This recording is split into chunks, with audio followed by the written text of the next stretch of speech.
Hello बच्चों, स्वागत हमारे यूट्यूब चैनल फिजिक्स विद के उत्तम में। और आज हम लोग 12th क्लास के फिजिक्स में नाभिक चैप्टर का लेक्चर नंबर 5 पढ़ने जा रहे हैं। और आज हम लोग पढ़ेंगे रेडियोएक्टिव किरणों के गुणों के बारे में कि रेडियोएक्टिव किरणें कौन सी होती हैं और उनके कौन से गुण होते हैं।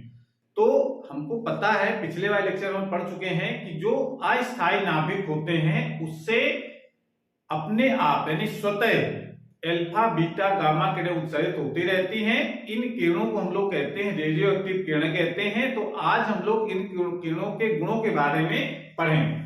तो जो अस्थायी नाभिक का मतलब क्या है? अस्थायी नाभिक से तात्पर्य है रेडियोएक्टिव पदार्थ। रेडियोएक्टिव पदार्थ वही होते हैं जिनके नाभिक जो है वो अस्थायी होते हैं, जिनसे अपने आप अल्फा बीटा गामा किरणें उत्सर्जित होती हैं। अब इसमें बात जो हमने लिख रखा है उसका मतलब यहां पर यह है कि रेडियोएक्टिव पदार्थ से स्वतः अल्फा अथवा बीटा तथा गामा किरणें उत्सर्जित होती हैं, जिन्हें रेडियोएक्टिव किरणें कहते हैं। तो अल्फा अथवा बीटा का क्या मतलब है? इसका मतलब है कि कोई भी रेडियोएक्टिव पदार्थ या तो अल्फा किरणों को उत्सर्जन करता है या तो बीटा किरणों का उत्सर्जन करता है।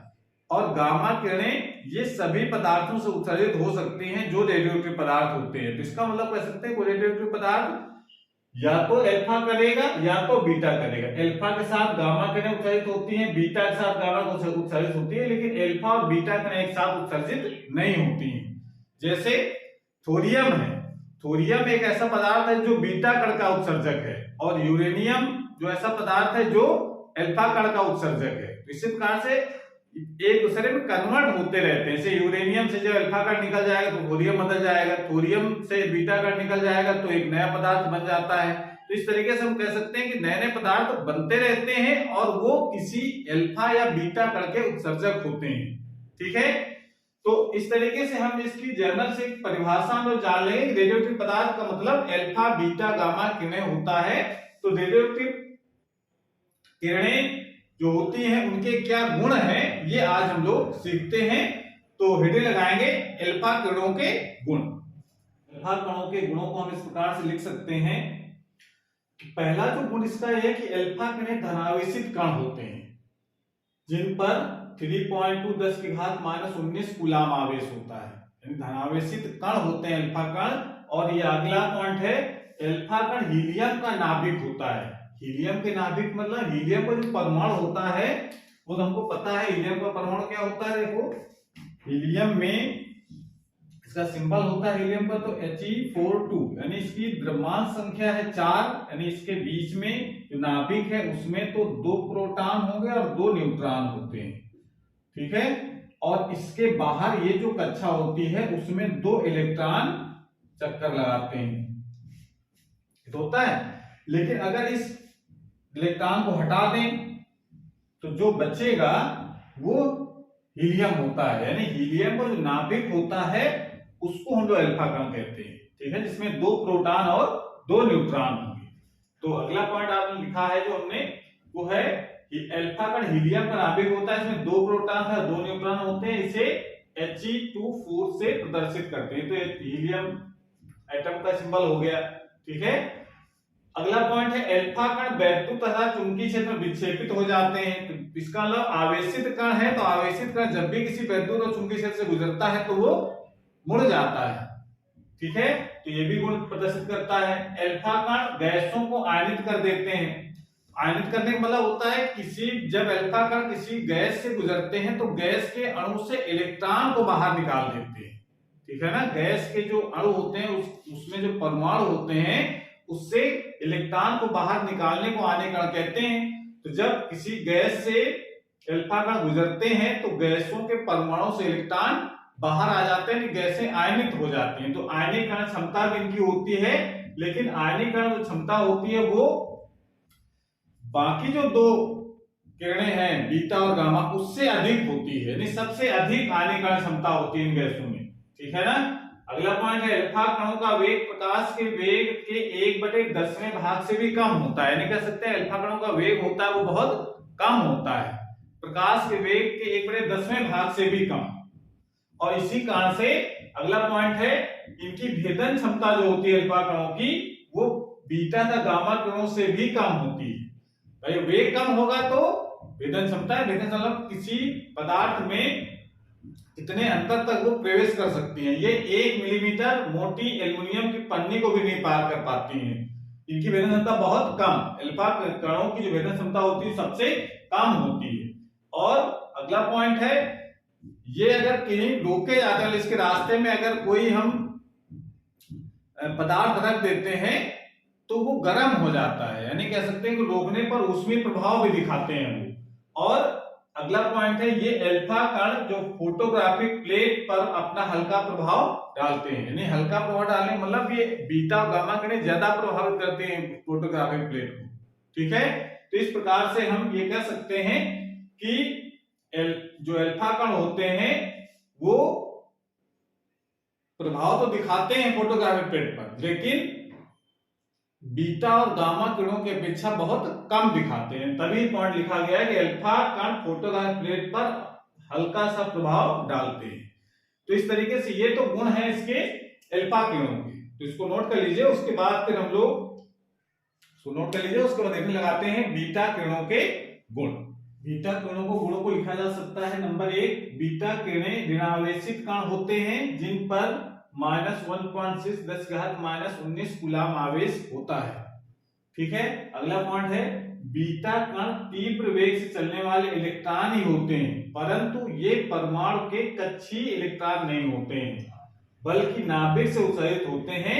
इसे बीटा -1 0 से प्रदर्शित करते हैं। -1 उसका चार्ज है माइनस का, 1 इलेक्ट्रॉन के आवेश के बराबर, और ये जो 0 ऊपर लिखा गया है ये सिंबल होता है उसकी मास। मास हम लोग उसको बहुत कम मानते हैं, ठीक है ना, उसको नगण्य लिखा जाता है, इसलिए वहां पर 0 लगाया गया। उसे नगण्य होता नहीं है, इलेक्ट्रॉन का द्रव्यमान होता है वो 9.1 × 10⁻31 किलोग्राम होता है, लेकिन उसको हम लोग नगण्य मानते हैं प्रोटॉन और न्यूट्रॉन के कंपेयर में। ठीक है, तो इस कारण से अब देखिए यहाँ पर जो पॉइंट लिखा है कि ये इलेक्ट्रॉन तो होते हैं बीटा का, लेकिन वो इलेक्ट्रॉन में होते हैं जो परमाणु में नाभिक के चारों कक्षा में चक्कर लगाते हैं। वो इलेक्ट्रॉन होते हैं जो नाभिक से उत्सर्जित होते हैं। तो अब देखो प्रश्न यहाँ पर यह आता है कि इलेक्ट्रॉन तो नाभिक के बाहर होते हैं जो चक्कर लगाते हैं कक्षाओं में, लेकिन ये बीटा होते हैं नाभिक के अंदर कहां से आ गए इलेक्ट्रॉन। तो इसके बारे में हम लोग अगले वाले वीडियो में पढ़ेंगे। जब हम बीटा कण का उत्सर्जन पढ़ेंगे तो वहां पर हम ये बताएंगे आपको कि बीटा कण जो कण होते हैं, जो इलेक्ट्रॉन होते हैं, वो नाभिक के अंदर कैसे उत्पन्न हो जाते हैं। ठीक है, तो इसको फिलहाल अगर ध्यान दिमाग में ये रखना है कि ये इलेक्ट्रॉन वो नहीं होते हैं जो नाभिक के चारों चक्कर लगाते हैं, ये कक्षीय इलेक्ट्रॉन नहीं है, ये नाभिक से उत्सर्जित होने वाले इलेक्ट्रॉन होते हैं। और ये इलेक्ट्रॉन ऐसे हैं जो न्यूट्रॉन जब प्रोटॉन में परिवर्तित होता है तब उसके अंदर ये बीटा कण बनते हैं और वो उत्सर्जित होते हैं। इसके बारे में डिटेल में हम लोग जब बीटा कण का उत्सर्जन पढ़ेंगे तो हम इसके बारे में बताते हैं कैसे न्यूट्रॉन प्रोटॉन में कन्वर्ट होता है। ठीक है, अगला पॉइंट इसमें बीटा कण वैद्युत और चुंबकीय क्षेत्र विक्षेपित हो जाते हैं। तो चूंकि आवेशित कण है तो आवेशित कण तो विद्युत और चुंबकीय क्षेत्र में विक्षेपित होंगे ही, तो ये तो अगला पॉइंट हो गया। इसमें ये भी गैसों को आयनित करते हैं, बीटा कण भी गैसों को आयनित कर देते हैं, लेकिन इनकी आयनीकरण जो क्षमता होती है वो अल्फा कणों से कम होती है और गामा कणों से अधिक होती है। समझ रहे हैं, आयनीकरण क्षमता तो अल्फा कण होते हैं वो उनकी आयनीकरण क्षमता सबसे ज्यादा होती है, उससे थोड़ी सी कम होती है बीटा कणों की, लेकिन गामा कणों की आयनीकरण क्षमता सबसे कम होती है। ठीक है ना, तो ये कह सकते हैं बीटा कणों की आयनीकरण क्षमता दोनों के बीच में होती है, अल्फा कणों से कम होती है और गामा कणों से अधिक होती है। और जो वेग की बात करते हैं कि अल्फा कणों का जो वेग होता है ये लगभग प्रकाश के वेग के बराबर होता है, थोड़ा सा कम, यानी लगभग 1% से लेकर के 99% के बीच होता है। यानी कह सकते हैं इसमें ये मतलब इसका ये है कि जब किसी रेडियोएक्टिव पदार्थ से बीटा कण उत्सर्जित होता है तो उसमें सबके वेग बराबर नहीं होते हैं, उत्सर्जित होने वाले बीटा कणों का वेग अलग अलग होते हैं। वो 1% से प्रकाश का वेग कितना होता है, प्रकाश का जो वेग होता है जिसको हम लोग c से प्रदर्शित करते हैं, c का मान होता है 3 × 10⁸ मीटर पर सेकेंड। इस वेग का या 1% से लेकर के 99% तक होता है, थोड़ा सा कम हो सकता है प्रकाश के वेग से। और इसी कारण से वेग चूंकि अधिक होता है अल्फा कणों से बीटा कणों का, इस कारण से इनकी भेदन क्षमता भी अधिक होती है। भेदन क्षमता इनकी अल्फा कणों से अधिक होती है लेकिन गामा किरणों से कम होती है। और ये जो बीटा कण होते हैं वो 1 मिलीमीटर एल्युमिनियम की पन्नी को भी पार कर जाते हैं, जबकि जो बीटा अल्फा जो कण होते हैं वो 1 मिलीमीटर एल्युमिनियम की पन्नी को पार नहीं कर पाते, तो थोड़ी भेदन क्षमता उनसे अधिक होती है। और अगली इसकी विशेषता और है कि जब ये जो बीटा कण होते हैं जब किसी उच्च गलनांक की धातु पर गिरते हैं, उच्च गलनांक की धातु मतलब जैसे टंगस्टन हो गया, उस पर जब डाला जाता है तो उससे एक्स किरणें उत्सर्जित होती हैं। ठीक है ना, एक्स किरणें के बारे में समझते हैं कि ये एक विद्युत चुंबकीय तरंगें होती है जिन पर कोई चार्ज नहीं होता है, जबकि बीटा कण कैसे होते हैं, ऋण आवेशित होते हैं।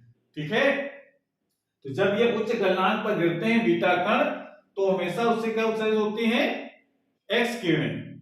ठीक है ना, एक्स किरणें कौन सी तरंगें होती हैं, विद्युत चुंबकीय तरंगें होती हैं। क्लियर हो गया। अगला है, ये जो कण होते हैं ये फोटोग्राफिक प्लेट को अल्फा किरणों की अपेक्षा अधिक प्रभावित करते हैं। अल्फा कणें बहुत हल्का प्रभाव डालती हैं अपना फोटोग्राफिक प्लेट पर, लेकिन बीटा कणें उससे थोड़ा सा ज्यादा डालती हैं प्रभाव। ठीक है, इस तरीके से ये आप गुण इसको याद कर सकते हैं। और अगला पॉइंट आप डालेंगे गामा किरणों के गुण, तो इसको नोट कर लीजिए, उसके बाद लिखने लगाइए गामा किरणों के गुण। गामा किरणों के गुणों के बारे में हम लोग पढ़ सकते हैं।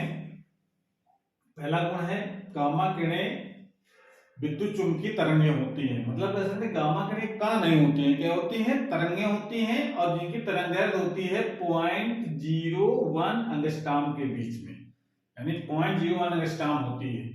और ये किरणें चूंकि विद्युत चुंबकीय तरंगें हैं, विद्युत चुंबकीय तरंगें तो आवेश रहित होती हैं, तो गामा किरणें भी हमारी कैसे होती हैं, आवेश रहित होती हैं, इन पर कोई चार्ज नहीं होता है।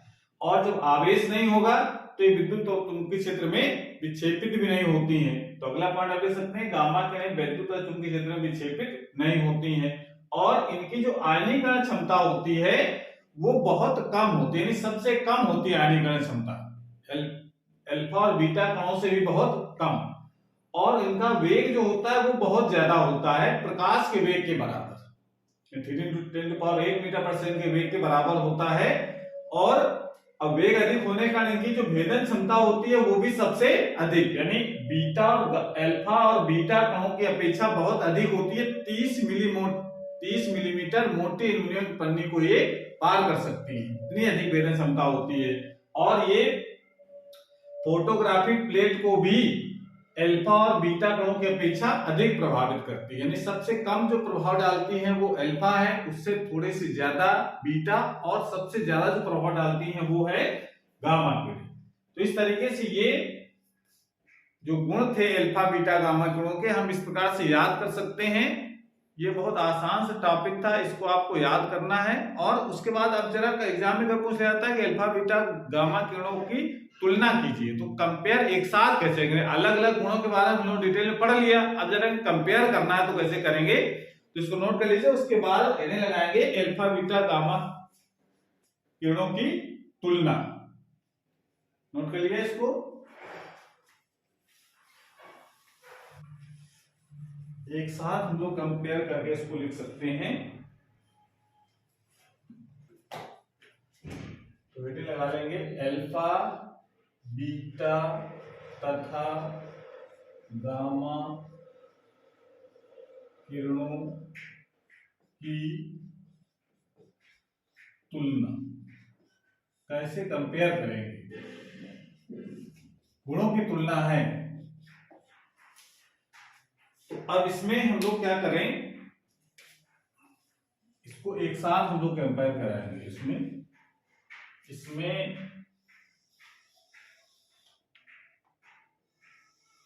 इसका सीरियल नंबर हम लोग डाल लेंगे यहाँ।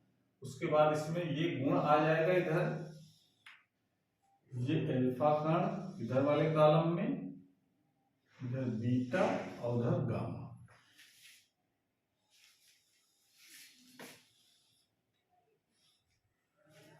इधर तो सीरियल नंबर हम लोग लिख लेते हैं हम लोग, ठीक है। उसके बाद इसमें अल्फा कण, इसमें गुण लिखते हैं पहले, इसमें लिख देते हैं अल्फा कण, इसमें लिख लेते हैं बीटा कण,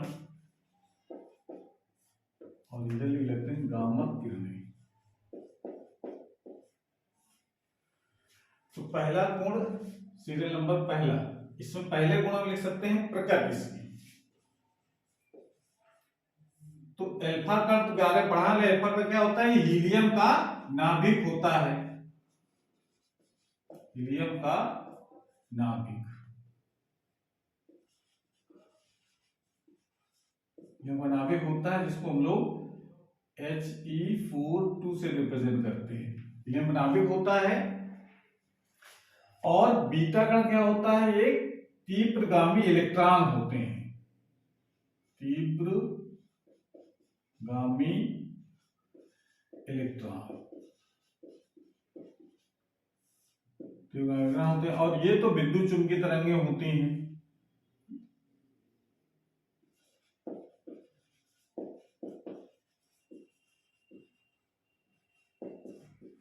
विद्युत चुंबकीय तरंगें, इलेक्ट्रोमैग्नेटिक वेव्स होती हैं।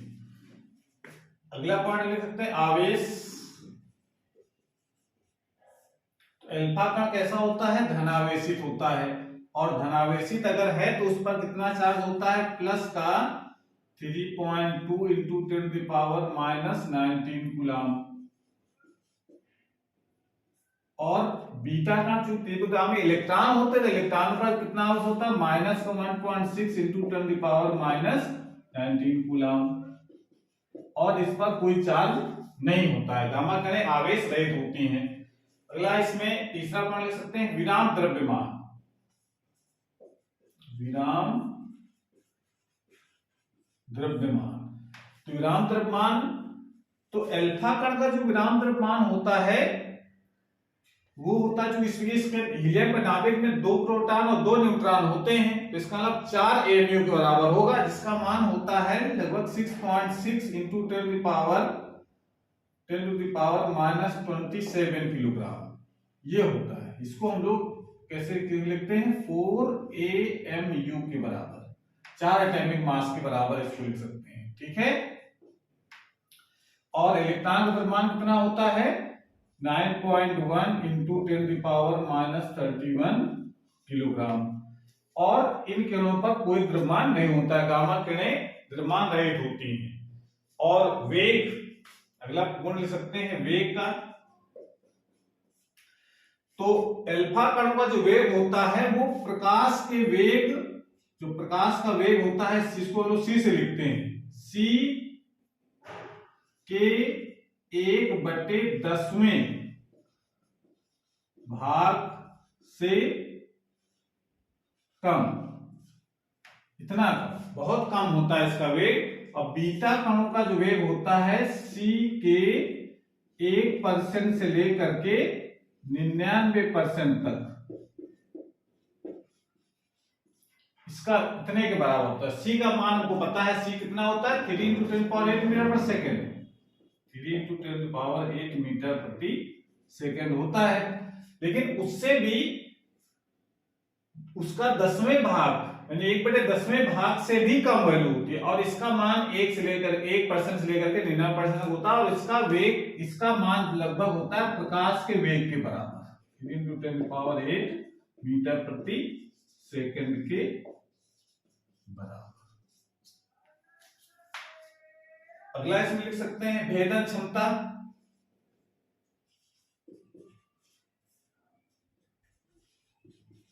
भेदन क्षमता, अब वेग के हिसाब से भेदन क्षमता होती है। वेग क्योंकि सबसे कम होता है अल्फा कण का, तो भेदन क्षमता भी सबसे कम,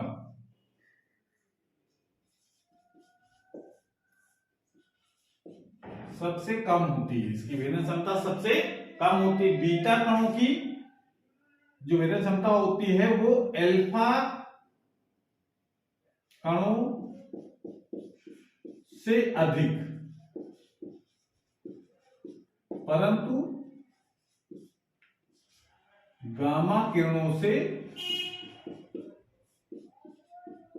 कम होती है। और गामा की विभेदन क्षमता होती है सबसे अधिक। ये अल्फा और बीटा दोनों से अधिक होती है। और अगले आयनीकरण क्षमता,